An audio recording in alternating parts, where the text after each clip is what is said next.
Bezrat Hashem Yitbarach, Elchot Sfirat HaOmer Vimei HaSfira. La halachot du compte du Homer, et tous le minag qu'il y a dans ces jours-là du compte du Homer, il y a des minagim. Alors Bezrat Hashem Yitbarach, premier paragraphe, Bezrat Hashem. Belel Sheni Shel Pesach Matchilim Lispor Sfirat HaOmer. Dès la deuxième nuit de Pesach, la première nuit, c'est où la première nuit de Pesach, c'est la première nuit de Pesach, où on est la première fois à la Haggadah, et la deuxième nuit de Pesach, on commence à compter le Homer. La deuxième nuit de Pesach. Le Sofri Meumad, on compte debout. La mitva, il est sport tekef betrilat alayla achar tzet hakochavim. La mitva, c'est de compter le Homer tout de suite dès la sortie des étoiles, au début de la nuit. C'est la mitva.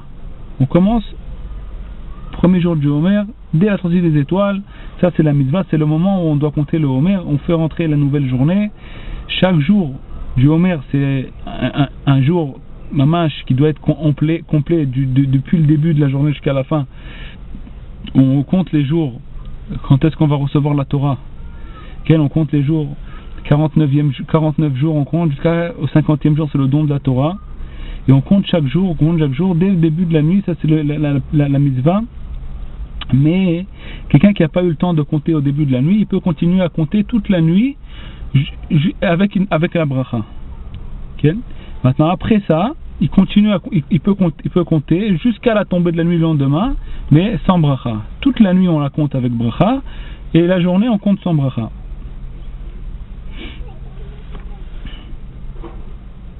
Maintenant, s'il y a une synagogue qui prie tôt, et ils finissent Arvit, c'est après le coucher du soleil. C'est pas encore la sortie des étoiles. Il y a un moment entre le coucher du soleil et la sortie des étoiles. Ce moment-là, c'est un doute si ça s'appelle la nuit ou ça s'appelle le jour. On ne sait pas si ça s'appelle le jour ou alors c'est la nuit, parce qu'on voit plus le soleil, donc c'est la nuit. Mais encore, il fait encore jour, il n'y a pas les étoiles, donc c'est le jour. On ne sait pas si c'est le jour ou la nuit. Et ce moment-là, on ne doit pas compter le Homer dans ce moment-là. Mais si par exemple il y a un minyan qui prie tôt, et que s'ils vont pas compter le Homer pendant ce moment-là, et ben ils vont oublier après de compter le Homer. Alors ils peuvent compter le Homer dès le coucher du soleil, c'est-à-dire la Shkiat HaChama, ça s'appelle en hébreu la Shkiat HaChama. Ils peuvent compter le Homer, et avec bracha, ils comptent le Homer dès le coucher du soleil, avant la sortie des étoiles. Le meilleur moment de compter, c'est à partir de 13 minutes et demie après le coucher du soleil. Ça s'appelle la sortie des étoiles. C'est la sortie des étoiles, et on peut commencer à compter le Homer. C'est pas pour Shabbat. Shabbat, on fait ça. C'est à peu près, ça dépend des endroits. En France et en Israël, c'est deux choses différentes. Et c'est marqué partout dans les calendriers. C'est marqué les sorties, les heures, tout ça. Mais pour le compte du Homer, en Israël en tout cas, c'est 13 minutes et demie après le coucher du soleil. Alors si c'est un minyan qui prie tôt, ils peuvent, et s'ils vont pas compter maintenant, il y a des gens qui vont oublier de compter le Homer après. Alors ils ont le droit de compter le Homer dès le coucher du soleil, dès la Shkiat HaChama, ils peuvent compter le Homer. Le mieux c'est d'attendre 13 minutes et demie. Bezrat Hashem. Mais Vet HaKnesset, Belel Shabbat, ça on va sauter, c'est plus courant, donc on va sauter cette. Mishe Shachar Kol Alayla Velo Safar Ispor Beyom Belo Bracha. Quelqu'un qui a passé toute la nuit et il n'a pas compté. Alors il peut compter le lendemain, dans la journée, sans bracha.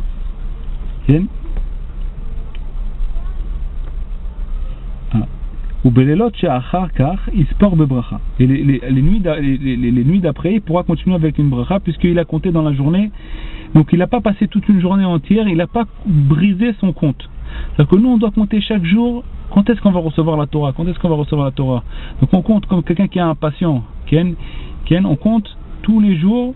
Voilà, on a compté, on sait qu'il y a 50 jours depuis le moment où on faisait le Homer à l'époque du Beth Amikdash, Maintenant, depuis la deuxième nuit de Pessah jusqu'à le don de la Torah, il y a 50 jours. Donc on commence à compter. Premier jour du Homer, deuxième jour du Homer, troisième jour du Homer. On attend. Quand est-ce qu'on va recevoir la Torah? C'est bientôt le 50e jour. On attend. Et il faut attendre tous les jours. C'est quelqu'un qui a fait une journée entière. Il a oublié de faire le Homer. Il a brisé son compte. Et il y en a qui disent que ce compte-là, c'est une mitzvah. Du début jusqu'à la fin, c'est une mitzvah.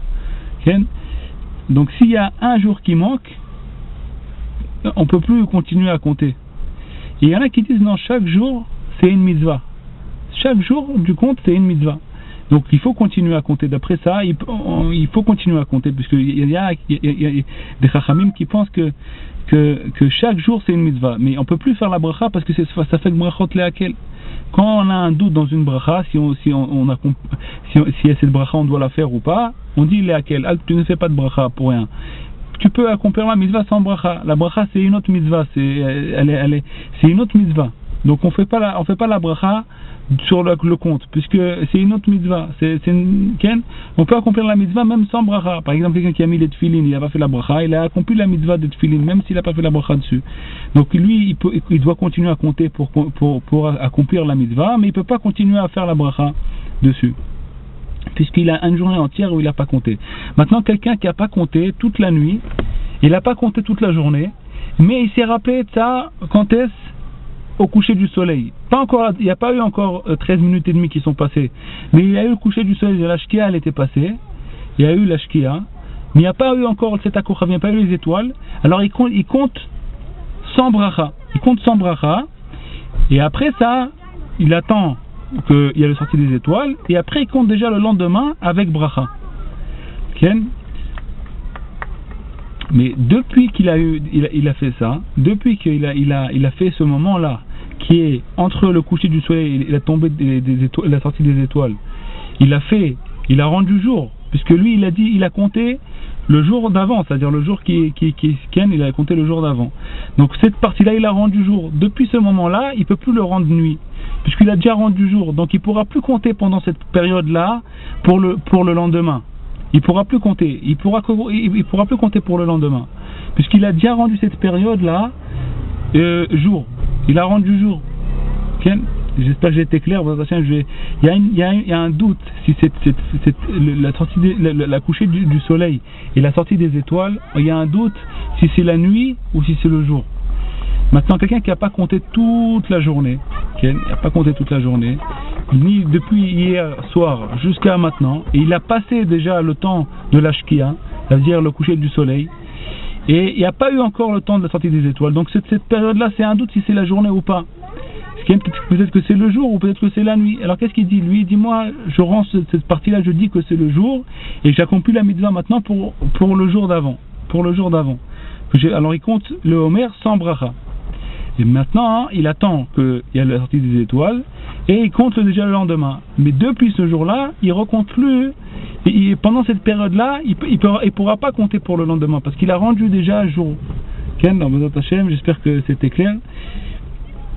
Maintenant, quelqu'un qui a oublié la nuit, il compte la journée, il peut continuer après avec bracha.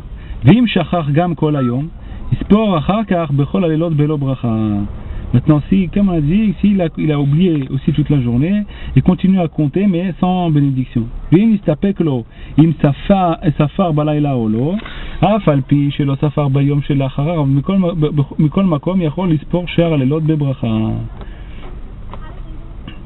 Alors maintenant, si quelqu'un il a un doute, il ne sait pas s'il a compté ou pas. Il y a une journée, ça l'échappe, il ne sait pas, j'ai compté, j'ai pas compté. Si c'est un doute, il peut continuer à compter avec une bracha. Pourquoi? Il explique. Parce qu'il y a deux doutes là. Il y a deux doutes. Parce que peut-être que j'ai compté. Donc si j'ai compté, je dois continuer à compter avec une bénédiction. Et si tu dis que j'ai pas compté, alors peut-être que la halacha elle est comme celui qui dit que tous les jours c'est une mitzvah différente. Donc j'ai le droit de continuer à compter. Donc comme il y a deux doutes, on dit sfek sfeka la kula. Sfek sfeka shema lo dileg klal v'im timtze lomar shedileg shema halacha kedat aposkim bechol yom im mitzvah b'fnei atzma. Donc il continue à compter. Bezrat Hashem. Ashoel mechavero ben hashmashot או אחר כך כמה מונים היום, יאמר לו אתמול היה כך וכך. שאם יאמר לו כמה מונים היום, אינו רשאי לברך אחר כך על הספירה.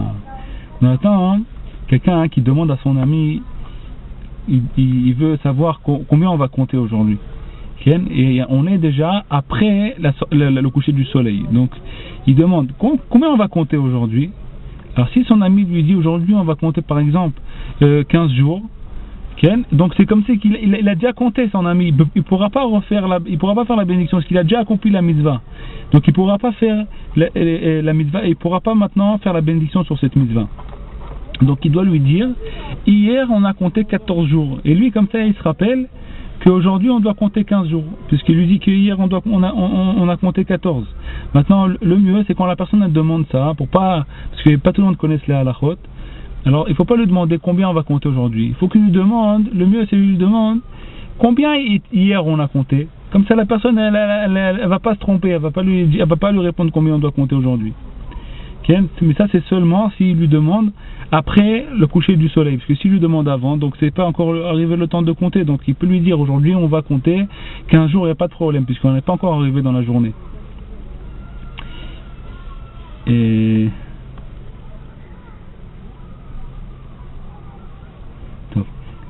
לכתחילה הקודם שיברך צריך שידע על מה שהוא מברך, דהיינו שידע כמה ימים הם הספירה.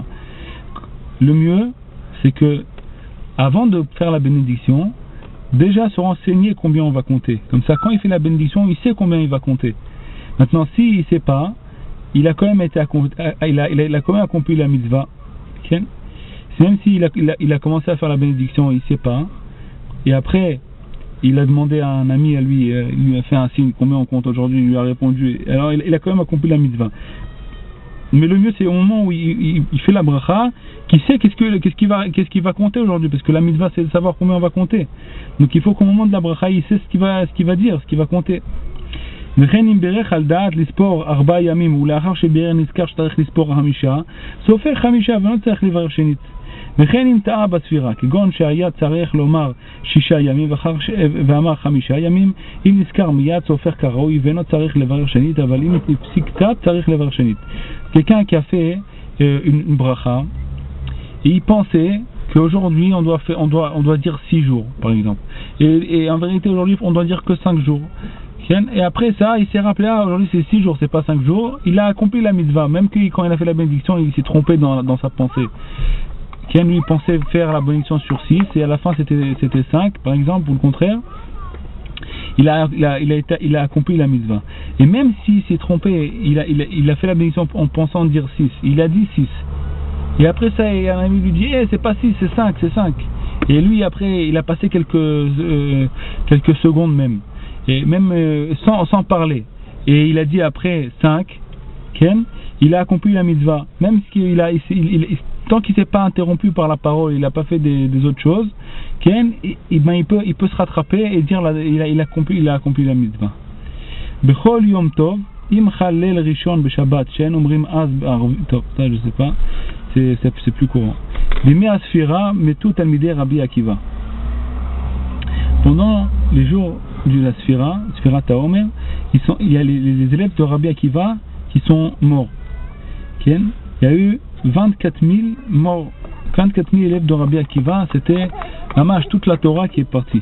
Il ne restait plus personne. Rabbi Akiva, sa yeshiva, c'était la seule yeshiva qu'il y avait dans le monde, des Talmidei Chachamim, et des grands Talmidei Chachamim, des Tanaïm, et toute la Torah est partie, il ne restait plus que 5 élèves de Rabbi Akiva, que de là a été tout reconstruit, toute la Torah a été reconstruite, rien que de ces 5 élèves qu'il y avait, de Rabbi Akiva.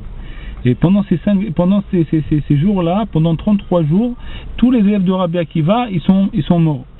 Alors, on doit faire sur ça une avelout. C'est quoi une avelout? Un deuil. On est en deuil. C'est quoi ce deuil-là? On se marie pas pendant ces jours-là. On se rase pas. On coupe pas les cheveux. On coupe pas les cheveux, tout ça. Il y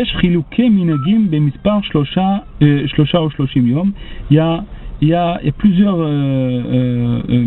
minagim dans le compte des 33 jours. Il y en a qui comptent les 33 jours d'après Rosh Chodesh Iyar. Jusqu'à Shavuot, c'est 33 jours. Il y en a qui comptent, nous, en général, le monde entier maintenant, ils comptent dès Pesach, dès le début du Homer, jusqu'à l'Akba Homer. Les Sfaradim, ils attendent le 34e jour du Homer. Les Ashkenazim, déjà le 33e jour, ils ont le droit de se couper les cheveux. Et d'après le Harizal, on n'a pas le droit de se couper les cheveux et de se raser jusqu'à Shavuot. D'après le Harizal, ça n'a rien à voir avec les deuils. Il y a un inyan, d'après la Kabbalah, de ne pas se raser pendant ces moments-là, parce que pendant ces moments-là, il y a un inyan de garder les cheveux et la barbe et tout ça pendant ces moments-là. Okay? Mais ça n'a rien à voir avec le deuil. Okay? Maintenant, chacun, il doit faire selon le minag d'où il habite. Donc ça veut dire, il ne faut pas qu'il y ait dans une synagogue, par exemple, une moitié qui fasse comme ça et une moitié qui fasse comme ça. Et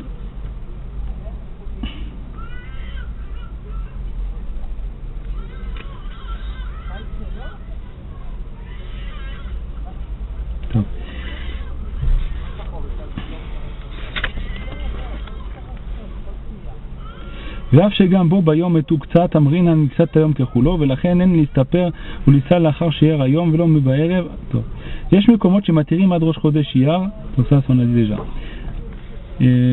הסנדק והמואל ואבי הבן מותרים להסתפר ביום שלפני המילה סמוך לערב קודם הליכה לבית הכנסת. Maintenant le sandak, celui qui tient le bébé, et le moël, celui qui coupe le bébé, et le père du bébé, qui mutarim les istaper, ils ont le droit de se couper les cheveux, beyom shelifne amila, le jour d'avant d'amila, samouch la'erev kodem alicha le bet hakneset, avant d'aller à la synagogue. D'après le Harizal, même qu'il y a une brit mila, on ne coupe pas les cheveux, parce que ça n'a rien à voir avec le deuil. Il y a un lien de garder les cheveux et la barbe pendant ces jours-là. Okay. Maintenant, il dit que pourquoi on se coupe les cheveux avant, parce que ça c'est d'après ceux qui font la brit mila juste après la prière du matin.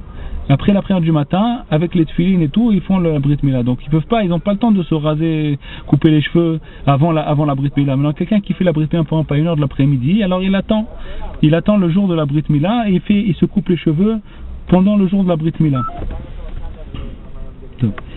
לעשות שידוכים אפילו בסעודה מותרים בכל הימים אך ריקודים ומחולות אסורים.